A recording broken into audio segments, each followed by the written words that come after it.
Hello buddies, this is Chris Sniper. Nandito tayo ngayon sa Kibawe Exploration. So, direct tayo sa remapping. Yang bato na yan is may north-south alignment sa dig site natin. 15 feet. So, ito yung dig site. Yan, okay na. Okay. So, kung tingnan natin itong bato na ito is very unusual.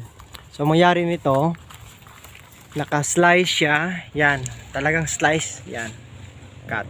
Tapos ito talagang ginagawang marker. Yan siya. Yan. Okay? So, yan. Galing dyan. 15 feet. Nagbahukay tayo. Yan. Okay? So, itong mangyari ngayon. Ito hukay. Dito naman naka-lock. 12 feet naman galing sa lock point niya. Ito naka-wall type. Ito siya. Talagang undisturbed, half bored BBM. Yan. So ang mangyari, 12 feet galing dyan, ito yung dig site. Okay. So tapos, east-west alignment, ito namang mangyari. So galing dyan sa west side, yan, 270. Yan, sa compass 270. Yan.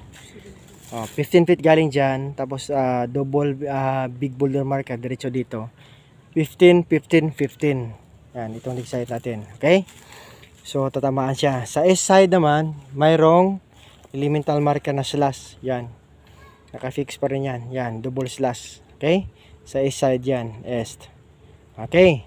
So, tingnan natin ang mga bato. Diba, ano siya? Blasted portion. Yan.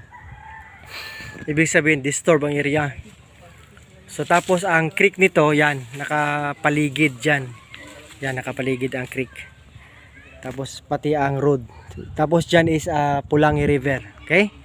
So ngayon, explain natin ang hukay natin. So yan na. Ito, nagpahukay tayo, nagpa-trenching. Para makita yung hidden trail markers. Okay? So, pag hukay, wala pang 1 foot, lumabas to. Yan. Dalawang blockage. Yan. Una ito, yan na kurba na metal element stone. Yan.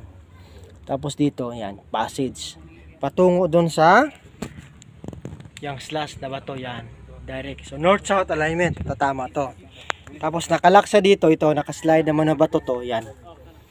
Ito, nakatriangulate sila. So ibig sabihin, nagtriangle ang big boulder sa ilalim. 1 foot pa lang yan, lumabas. Yan. Okay, yun. So yun, hukay. So yan mga tropa natin. Okay. Yan. Okay. So ngayon, pakita natin anong marker nakuha natin. Okay, brother. So si brother mag-explain ito. Una, ito. Una, ulo. Parang ulo. Oh, di ba? Ito siya. Tapos yan. Ito ng pangalawa, cutted stone. So talagang kinakat. Yan, ito. Okay, so yan. Dito naman, di ba? Cut talaga. So unusual. Ito naman siya. Okay, yan.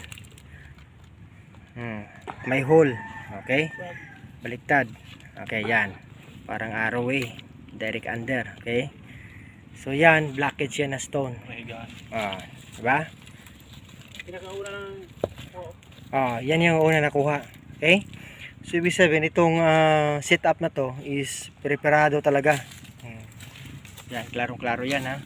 Cutted stone na marker. Ito. So nakuha natin to dahil sa mga yan. Sapul siya. Ay, oo, no. Yan. So, ma-attach siya. Pasol tayo pa rin. Yan. Yung isa pa rin, nakatid. Yan. Yan. Sakto na doon. Sakto na. Sapul. Yan, sapul. Yan. Diba? Okay. So, puro pa rin siya, pasol type sa ilalim. Yan, sapul na sapul yan. Yan. Okay. So, magaling talaga si bro magano Okay, mag-set up ng mga cutted stone. So, ito nang design natin. Almost 2 feet pa lang. Yan. Lumabas ng mga big boulder. So, ibig sabihin, palakihan natin yung dig site doon. Kunin yan. Saka dito, saka dito. So, mag-coop up tayo ng 5 by 5 feet square meter. Or 5 feet by 5 feet yan sa dig site. Para ma-cover up natin.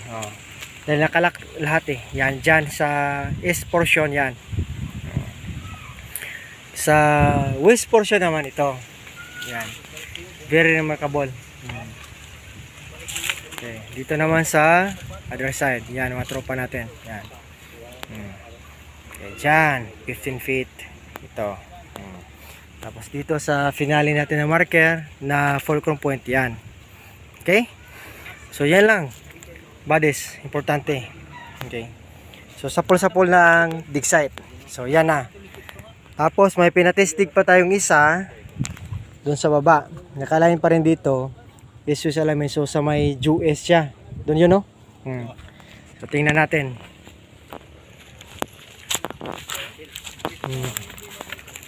Tingnan yung mga bato. Cottage to, no? So, blasted area. Yan. Yan. Post cutting. Yan.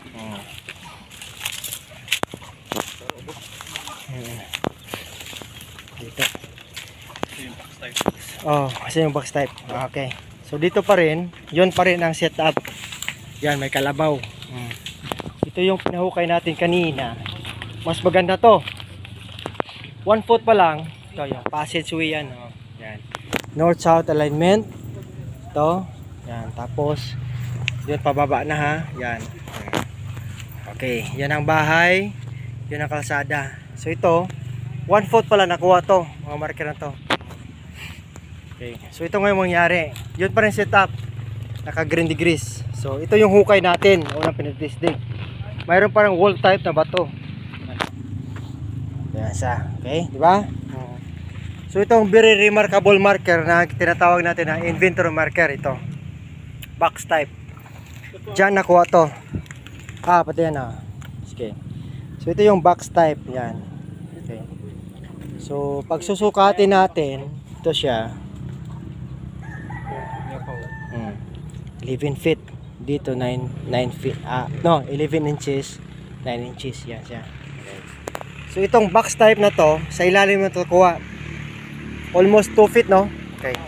So ngayon, ang mangyari, may marker to sa taas. Yon, heart type marker to siya. Naka-heart yung bato. Then sa gilid niya is may tinatawag na itong box type marker. Ito siya. Box talaga. Forma yan. Ito. Diba? Naka-box.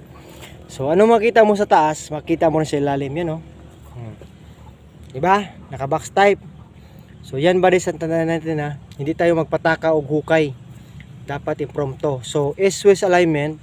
So galing dito, naka-Jewish na to. Jewish tayo 3 feet. Dito ang dig site. So pointer niya ito. Ito. Ang arrowway. Yan. Dito. Sa dig site. So ano nakuha natin na marker? Ito. Ito siya. So ngayon, nakuha to siya. Tingnan natin sa top niya. Isa to, bro, ganun mo. Sukatin mo. Yan siya. So, andyan sa 11 feet. 11 feet. 11 inches. Inches, sorry, kabila, Dito naman siya, Yan. So, 9 inches, okay. Dito. Okay, so, baliktarin muna. Bato, baliktarin mo. Yan. Yan siya. Yan pa rin. Tapos, baliktad sa kabila. Dito banda. Okay. Ayan. Makinis, cottage stone talaga. Perfect ang pagkagawa. Yan. Tapos sa kabila naman. Ayan. Sige. Sige pa. I-drop. Okay. So ayan. So talagang kinakating siya. Yan, no. Kita nyo. Perfect cutting. So dyan ako yan sa center. Yan. Okay. So itong ibig sabihin ng bodies na inventory marker. So ang target natin dito is shallow deposit. Yan ang marker. May hole yan, no? North-south alignment yan. Ito yung area. Yan. Okay? So balik bro sa yung box type. Okay. Okay, see, good. Yan. Box lang. Yan, yung box. So pag makita kayo sa ilalim nito sa treasure hunting, sa explorers, pag maghukay kayo na may ganito na talagang bato lang siya pero pinurmang box. Yan. Yan. Tingnan natin may ganyan, di ba? Box talaga. Balik. Lagyan mo ng bato sa Yan, di ba? So ibig sabihin nito is inventory marker. That means there is something, a box of deposit under the dig site. Okay? Konfirmado siya sa STM. Ito, tinatawag natin itong HTM or hidden trail marker. Ito. Ba? So ano masabi nyo? Bato na pinapurmang box. Hindi natural ang formation. Talagang ginagawang box. Yan. Di ba? Kunan natin ang angle. Yan. Cutted stone talaga. Okay? Pero may box formation. So ibig sabihin ito, inventory marker. Ayan. Okay. Sa top ng may heart marker ito, yan. Heart yan siya, ha? Na stone heart, yan, ganon. Pointing here, okay? Tapos may boundary here, yan. Ibig sabihin, itong box na to, na makita sa heart, sa gilid, okay, yan. Ito siya. Naka-box talaga yan, di ba? So, same sa taas, yan. Box pa rin, ha? Tingnan nyo, yan. Ang box na yan, na STM or surface trail marker ay na-confirm natin sa dig site na kaparihan niya. Okay, pakisukat bro. Ito. Okay. Okay, yan siya 8. Ba 8. Ito sa gilid. 7. 7. 8 7. So 8 plus 7, 15 feet ang target natin sa primary. Yung 15 feet na napag times sa 45. So diyan tayo maglaro ng spot. 15 to 45 feet. So yan, klarong-klaro yan, ha. Marker talaga yan. Inuukit yan ng samurai or bayoneta. Yan, tingnan mo. Yan. So wala tayong masabi niyan. Talaga siyang ukit talaga, di ba? Box talaga siya. So ibig sabihin itong box na to is replica lang ng box under. Ang pointer niya is due east. Okay. Kumpasan natin para makita niyo paano gumamit ng kompas. Yan. Okay. Yan na. So, dyan sa pointer niya. Okay. Tingnan yung kompas. Yan. 90 degrees. Bakasimot. 270 due west. Due west yan. Bakasimot ka 90 degrees. So, galing dyan 3 feet. Due west to siya dito. Sa dig site natin. Ito. Ito yang.